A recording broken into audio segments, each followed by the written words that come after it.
It's time for business, and Darryl Kwa has joined me just before the cameras came on. I was having a conversation with Darryl about affordable houses, and I was asking you, what would you describe as affordable, or what price, if they put on a two-bedroom house, would you say is affordable? I can't put an amount to it, but it should have my jacuzzi, that for sure. You want a jacuzzi in an affordable house? It should be affordable. I mean, okay, it's the same. But yeah, so it's one of the questions we're hoping we're going to or seeking to answer at this weekend's JoyNews Habitat Fair. Yeah, it's from Friday through Saturday to Sunday, and these are questions because people ask.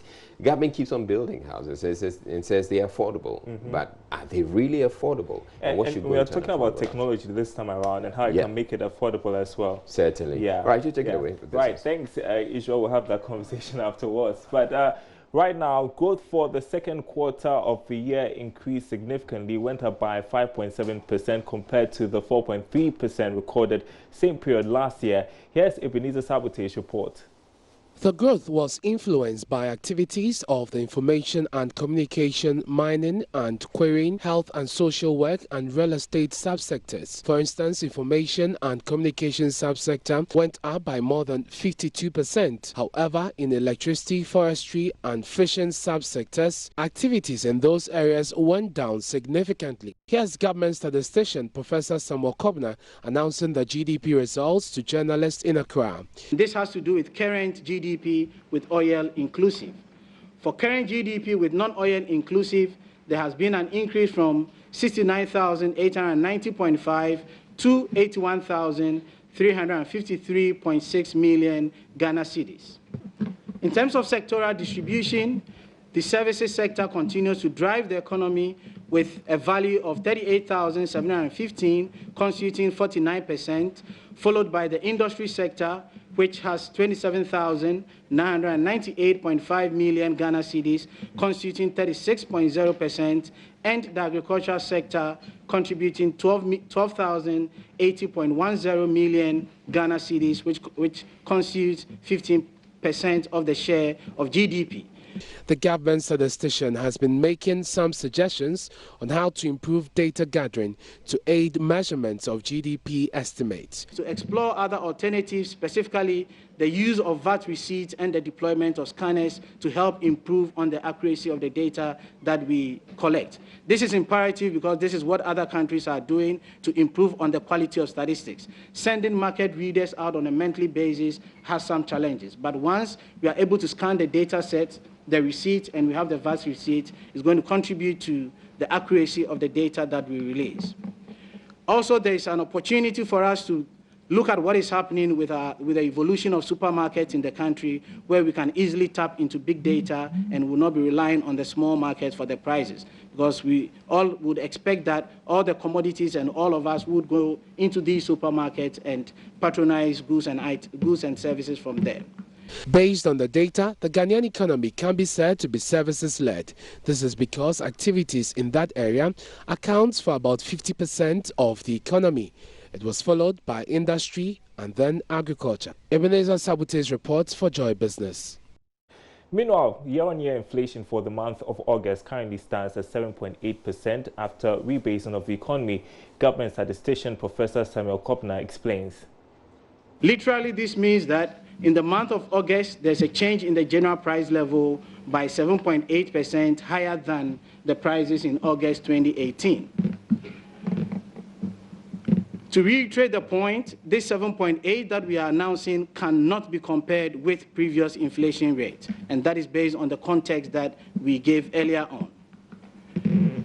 We move on to the disaggregation, and as I indicated earlier on, the disaggregation is done by food inflation and non-food inflation, and the 7.8 that we are recording for August 2019 is mainly driven by food inflation, and the differential between food inflation and non-food inflation is 0.8%.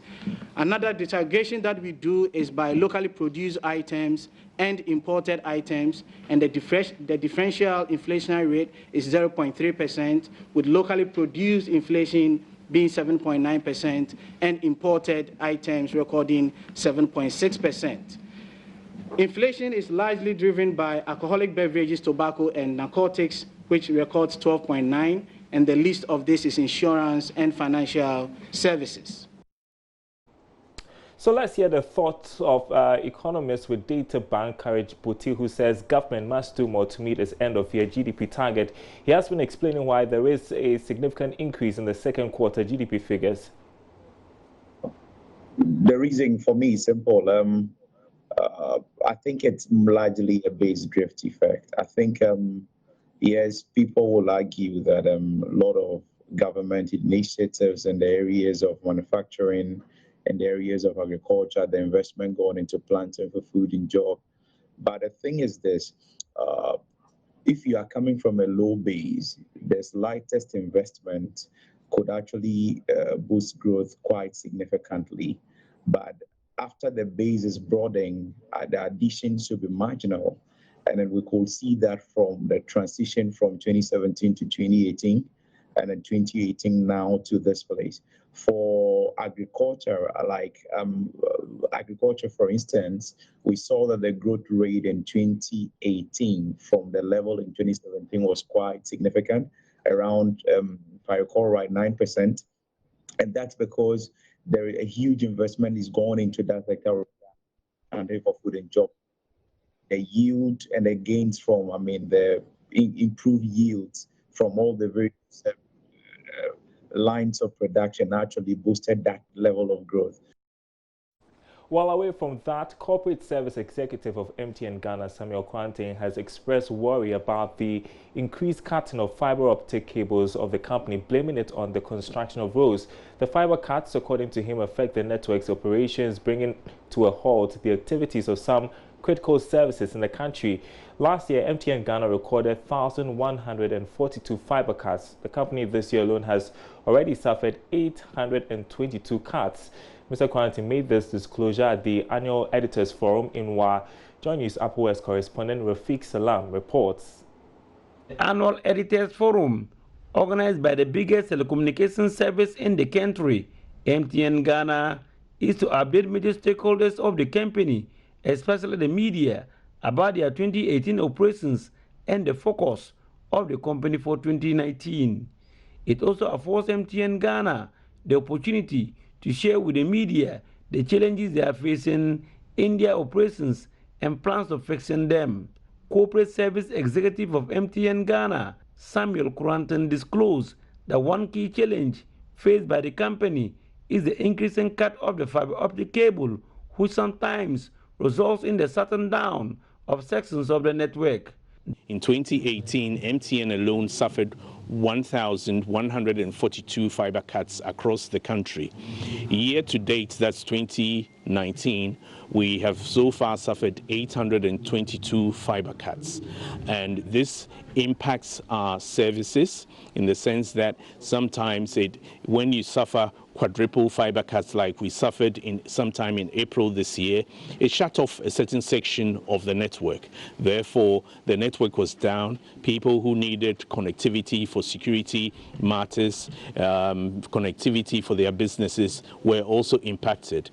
We have gone up and down the country together with the road agencies to educate contractors as well as the road agencies to collaborate with us, that in the sense that we are development partners in terms of the infrastructure we lay by fiber optic cables, and to make sure that when there is road construction or road expansion, we are informed well in advance to give us an opportunity to relocate the fiber for roads to be expanded, and then the fiber will be relayed. Despite the challenges, Mr. Quantin noted that the company is still able to work not only to maintain its position as the largest taxpayer in the country, but also supports the government and its bid to digitize in the country. Reporting for JoyNews, Rafiq Salam.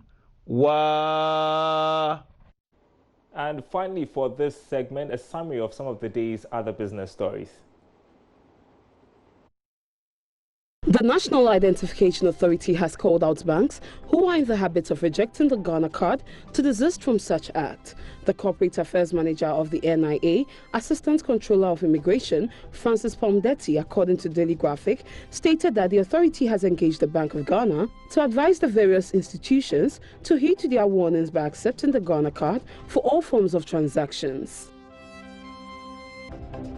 The Group Chief Executive of Standard Chartered Bank, Mr. Bill Winters, has paid a working visit to Ghana. While in Ghana, he paid a courtesy call on President Nana Addo Dankwa Akufo-Addo and had meetings with key stakeholders. And that said, we'll be back in the next hour with a focus on the housing sector. My name is Darryl Kwao. The news continues after this break.